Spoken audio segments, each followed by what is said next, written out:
Blida, 5 matchs déjà, 5 points. Une équipe qui a retrouvé la Ligue 1 avec un nouvel entraîneur en la personne de Jamel Benchadli. Entraîneur formateur. Vous y tenez et je tiens à le dire. Alors, et pour vous accompagner, m'accompagner également Abdou Serwani. Bonsoir Abdou, bonsoir. Journaliste à Planète Sport. Première question, est-ce que vous êtes, votre plan de marche ou votre tableau de marche est respecté 5 points après 5 journées? Vous êtes en dessous, vous dites non? Non, je pense que... Bon, tout d'abord, je tiens à vous remercier pour l'invitation. C'est nous qui vous disons merci. Revenons à l'équipe, au parcours qu'on fait cette année.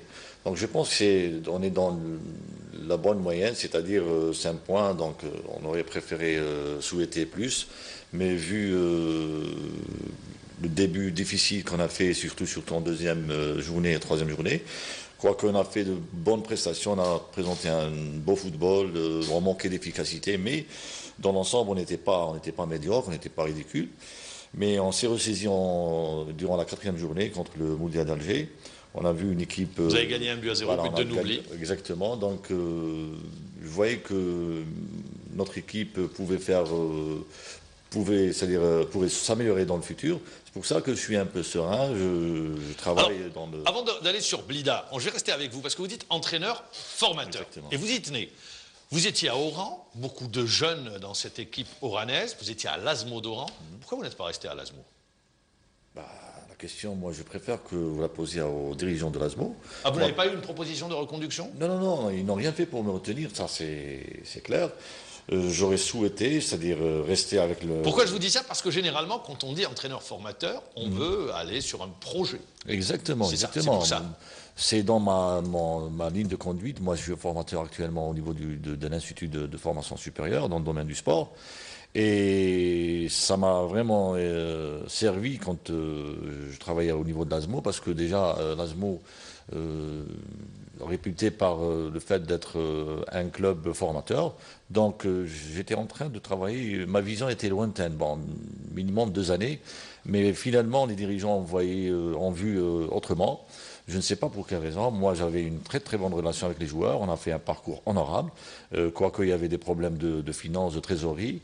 Mais sinon, dans l'ensemble, sur le plan technique, j'avais beaucoup de choses à prévoir dans le futur. Mais ils n'ont rien fait pour me retenir. Très bien, donc vous répondez à la question à savoir pourquoi vous n'êtes pas resté à l'ASMO. Vous arrivez à Blida avec une équipe qui accède, un effectif remanié. Ça prend du temps pour que la mayonnaise puisse prendre? Bien sûr, c'est pas facile. Donc vous avez une équipe qui est pratiquement 10 joueurs qui ont été recrutés. Pour mettre en place un plan de jeu, un projet technique, donc il faut beaucoup de temps, beaucoup de moyens. Et justement, on est en train de travailler là-dessus avec mon équipe et ça se passerait très bien. Sauf que des fois, des gens sont un peu impatients, voilà, c'est ça. Donc, ils ont la peur au ventre, sachant que... Mais ça également, c'est la méconnaissance peut-être du football. Peut-être, parce que il faut savoir que la division 1, c'est pas la division 2, ça n'a rien à voir. Quoique le niveau est pareil, mais l'enjeu est différent. Donc, je pense que... Peut-être plus technique, la Ligue 1, peut-être elle est plus technique, non? Ça, c'est sûr. Quand on voit les matchs de première division, on sent il y a une différence. Il y a plus de qualité de joueurs, il y a plus de maîtrise, il y a de l'expérience. Donc je voulais ramener ça au niveau de Blida et pour le moment ça se passe bien. Je pense que au bout du 5e match, même le dernier match contre l'Arba'a, on a fait une bonne prestation. C'est vrai qu'au bout, on avait des problèmes de conclusion. Vous savez que quand on perd 1 ou 2 joueurs chaque semaine, donc c'est pour ça que ça ne peut pas marcher. Parce que tout notre jeu se basait sur l'efficacité offensive par rapport aux attaquants qu'on a, tels que Hicham Cherif. Donc on perd un joueur cette semaine, l'autre semaine on a perdu un autre joueur au niveau du milieu. Et c'est ça qui fait que l'équipe ne fonctionne pas tout le temps de la même manière. Il faut que cette progression soit maintenue au moins pendant 3 ou 4 matchs. Et ça, c'est un problème qu'on rencontre actuellement. Abdou Serwani. Oui, j'ai vu l'équipe de Blida jouer contre un adversaire coriace, c'était face à Tejnant. L'équipe de Blida a perdu. À mon avis, l'équipe de Blida, l'USM Blida, n'est pas une équipe qui va jouer le bas du tableau. C'est mon avis personnel, mais je voudrais avoir l'avis de l'entraîneur sur les ambitions du club.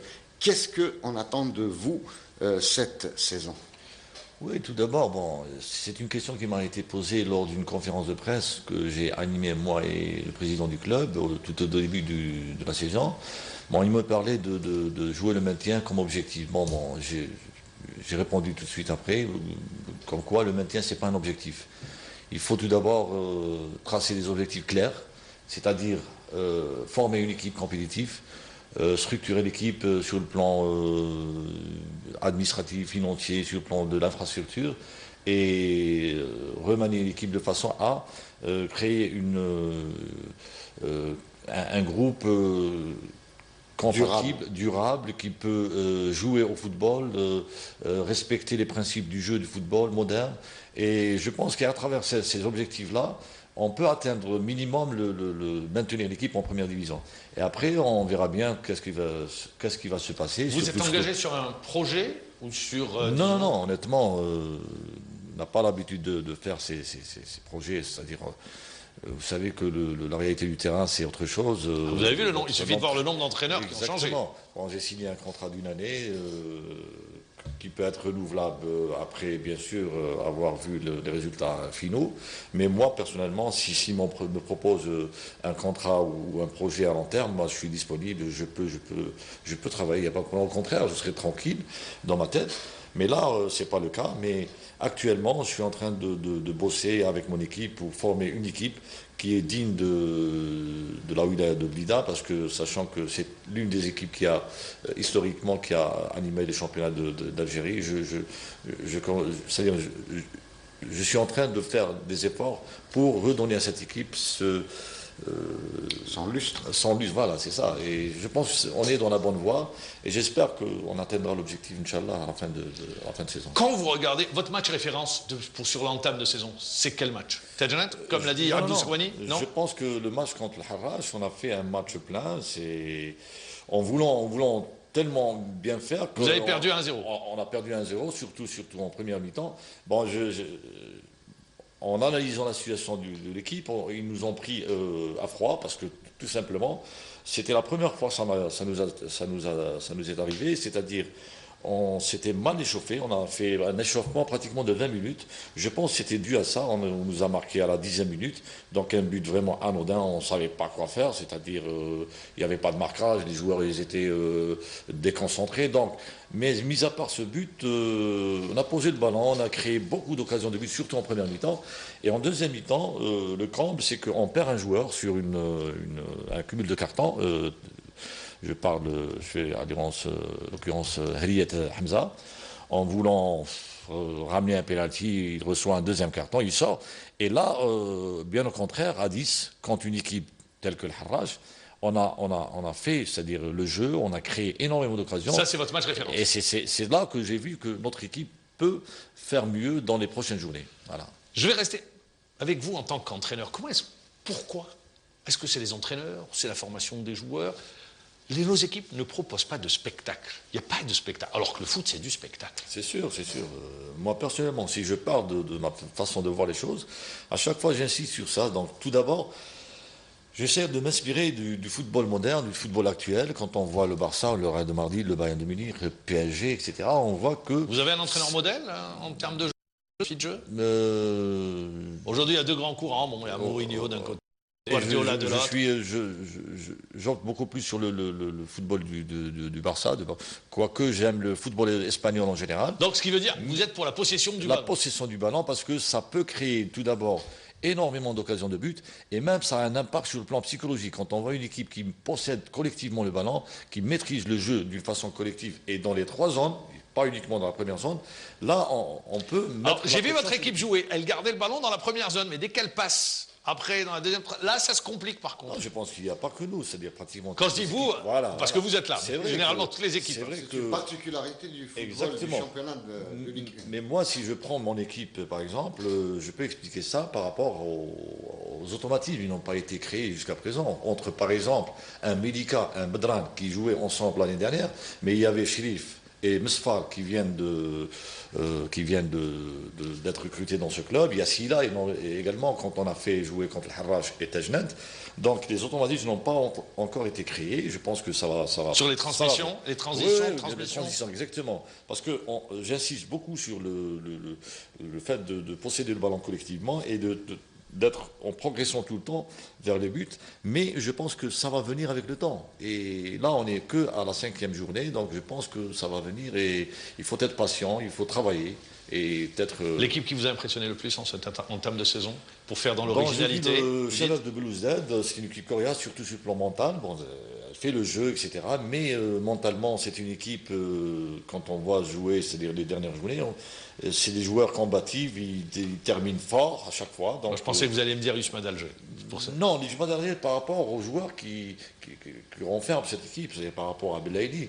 Moi, je pense que l'Usman d'Alger, si Belaïli ne joue pas, si Belaïli ne marche pas, donc toute l'équipe, je pense. Il n'a pas joué le premier match, ils ont perdu. Voilà, c'était contre le Nef du Sindé, Abdou Sarwani. Oui, vous savez, depuis le début de la saison, on assiste à la mise sur les matchs de nouveaux arbitres, souvent des jeunes, qui sont en train d'officier. Comment ça se passe maintenant avec les arbitres? On les voit, ils sont corrects, ils sont sur les actions, ils sont toujours proches des actions. Rebondir sur ce que dit Abdou Sarwani. Hier, on en parlait justement. Les arbitres, on a vu qu'il y a beaucoup d'erreurs. Ils sont jeunes, il y a beaucoup d'erreurs qui influent sur les résultats du match. Bien sûr. Melzougui du Mouloudia d'Alger a été privé d'un but, alors qu'il n'y avait pas hors-jeu. Pour le CRB contre le MCO, il n'y avait pas hors-jeu également. Les arbitres assistants ont tendance à me faire une mauvaise lecture. Je pense que... C'est ça ce que je voulais dire. Hein. Nouveau, ça inclut inexpérience et donc erreur. Comment vous, les entraîneurs, vous vivez ça? Justement, avant de répondre à la question de Mme Majbour, donc tout d'abord, je tiens à répondre à la première question, celle que la désignation des arbitres, c'est vrai que c'est un volet important, même dans la préparation psychologique qu'on donne aux joueurs. Ils doivent venir vous rendre visite, les arbitres. Voilà, donc il y a un aspect très important. On met un point très important dans l'analyse, la préparation du match, celle destinée aux arbitres. À chaque fois, on demande aux joueurs d'être sereins. Il faut que le capitaine d'équipe, c'est lui qui s'adresse aux arbitres. Les joueurs n'ont pas le droit de discuter, de juger la décision d'arbitre. Ça, c'est parce qu'on est revenu, justement, on est revenu à la sanction qui a été appliquée, ça fait des années. Les contestations sont sanctionnées. Voilà, donc il y a un match au bout, il y a une sanction financière, mais on perd à chaque fois des joueurs pour des trucs de rien du tout. D'ailleurs, les arbitres doivent venir vous rendre visite. Justement. Prochainement, pour expliquer les lois du jeu aux joueurs. C'est bien. Donc ça sera une bonne chose pour les joueurs, parce qu'entre nous, il y a beaucoup de joueurs qui ignorent, et même certains techniciens qui ignorent réellement l'application des 17 lois. Et surtout celle des hors-jeux et la loi 12 concernant les fautes et incorrections. Donc beaucoup de techniciens, énormément de joueurs qui ignorent cette loi et ces lois. Donc il est temps de revenir. Sur les erreurs, qu'est-ce que vous dites? Donc maintenant pour les erreurs, je pense qu'il faut appliquer, mettre en place un 4e arbitre. Cinq arbitres. Ça c'est sûr. Pour vous dites qu'il y a urgence à mettre 5 arbitres. Je pense que c'est pas fait exprès. C'est des arbitres. C'est appliqué au niveau de l'Union européenne pour la Coupe d'Europe des clubs champions. Il y a 5 arbitres. Ça va aider énormément à l'arbitre à prendre des décisions sages et correctes. Parce que si on prend l'exemple du match récent Mouloudia d'Oran contre le CRB, il y avait deux énormes bourdes. Donc il y avait un but accordé au CRB qui n'a pas été réellement, c'est pas un but parce qu'il y avait une partie du ballon sur la ligne. Donc le but accordé au MCO, vous dites. Au MCO, voilà. Donc c'est un but normalement qui n'est pas... Qui n'aurait pas dû être validé. Exactement. Il y a une position d'hors-jeu de Nakash qui n'était pas réellement en position d'hors-jeu. Donc c'est un but refusé au CRB. Donc c'est des décisions... C'est vrai qu'il influe directement sur le score final. Pour le Mouloudia d'Alger. Et également le but de Mouloudia d'Alger. Donc contre votre ancienne équipe Lasmo. Voilà. Donc je pense que c'est pas des erreurs faites exprès, volontairement. Donc il n'y a pas de soutien. Il n'y a pas de soutien. On n'a pas encore appliqué comment on appelle le truc, l'appareil qui... ça coûte très cher, ça coûte 300 000 € pour avoir la ligne, pour juger si le ballon est passé ou pas. Donc pour le moment, on peut mettre en place... Technologie du but sur la ligne. Voilà, sinon, on remédie avec la présence du 5e arbitre, comme ça on peut régler ce problème définitivement, parce que ça peut créer beaucoup d'amalgame. créer beaucoup de mauvais comportements de certains joueurs, et ça peut provoquer des choses importantes. Je voudrais revenir. Hier, vous avez rencontré l'entraîneur national, directeur des équipes nationales également, puisqu'il a sous sa coupe les différentes sélections. C'est votre deuxième rencontre. Deuxième rencontre. Alors, de quoi vous avez parlé? Bon, tout d'abord, c'était une rencontre très sympathique. Il y avait une bonne ambiance entre le staff technique national, en l'occurrence M. Christian Gourcuff, avec son staff, et plus, il y avait 9 entraîneurs sur 16. Il y avait 7 absents. Donc, on a discuté. Tout d'abord, il a ouvert la séance avec une présentation de son travail au niveau de l'équipe nationale. Ensuite, il a commencé à traiter point par point. Bon, le premier point, c'était la politique de la Fédération algérienne de football, qui nous a la désignation, c'est-à-dire bon, les sélections nationales, et puis le choix de joueurs, justement la stratégie de jeu de l'équipe nationale, c'était son vœu de voir travailler le système de 4-4-2 appliqué en équipe nationale. Au club? Voilà, au niveau des clubs, bon, c'est vrai qu'actuellement, c'est pas possible parce qu'il y a des enjeux. Chaque entraîneur a des objectifs bien précis, a un effectif, des caractéristiques au niveau de l'effectif. Donc, c'est pas évident que tous les entraîneurs appliquent le même système qui est appliqué par l'équipe nationale. Mais c'est son vœu et il préfère discuter de ce point ultérieurement. En plus, il nous a parlé de la formation des cadres, des entraîneurs, qui est très importante à ses yeux. Donc il voit que pour développer le football algérien, il faut qu'à chaque fois il y a une formation, réactualiser les connaissances des entraîneurs, mettre à niveau le niveau des entraîneurs. Ça a été un échange. Ça a été un échange. Bon, il nous a parlé également concernant le relation fédération-club, surtout sur l'aspect médical. Donc, parce qu'il y a eu beaucoup de joueurs blessés qui n'ont pas été signalés ni d'un côté ni d'un autre. C'est-à-dire un joueur se blesse au niveau du club, n'est pas signalé par rapport à l'entraîneur national. Donc cette rencontre a permis aux entraîneurs de s'exprimer et de parler également de caractéristiques du football algérien telles que la violence, les infrastructures, les stades. Donc c'était un débat très ouvert et à la fin, au bout du compte, le préparateur physique nous a fait un résumé du travail qui a été fait pour la préparation du match de l'Isoto, c'est-à-dire tout le micro-cycle qui a été préparé, travail physique, technico-tactique, mental, et il nous a donné une explication très très importante au niveau des... Moi, je voudrais rester avec vous, puisque vous officiez dans le championnat de Ligue 1, donc vous êtes formateur également. Question. Je m'adresse à l'entraîneur formateur que vous êtes. Pourquoi notre championnat, notre football, n'arrive plus à produire des Madjer, des Hassad, des Melskad, des joueurs de talent? Donc je pense que... On les voit aujourd'hui dans les duels. Avant, vous saviez, dans les duels, la qualité des attaquants, c'est qu'ils arrivaient à gagner leurs duels. Aujourd'hui, plus aucun attaquant, très peu d'attaquants. Belaïli, c'est le seul qui fait le spectacle. On le voit également sur le plan technique très limité, physiquement. Nos joueurs ne travaillent pas beaucoup. Comment est-ce que vous l'expliquez? Vous qui êtes formateur. Je pense que tout d'abord, il y a le travail pratiquement abandonné au niveau des clubs, plutôt au niveau des ligues, et également au niveau des institutions éducatives telles que les écoles, les CM et les lycées. Bon, c'est vrai qu'au départ, il y avait tout un championnat dans toutes les disciplines confondues, et on voyait à travers ces matchs, à travers ces tournois au niveau de l'éducation, on pouvait détecter des jeunes talents dans toutes les disciplines. Et même au niveau des ligues, il y avait des plateaux qui à chaque fois... Là, la fédération essaye de relancer les plateaux. Voilà, c'est ça. Je pense que c'est un élément très important qui a été ignoré, négligé, abandonné.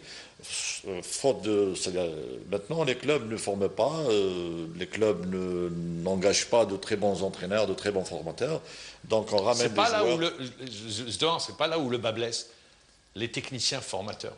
Et c'est ça. Parce qu'actuellement, honnêtement, on fait des stages, mais il y a beaucoup de social. C'est-à-dire, on ramène des gens, beaucoup plus les anciens joueurs, on leur fait des cycles de formation de Mais pratiquement, il n'y a pas de, la formation n'est pas.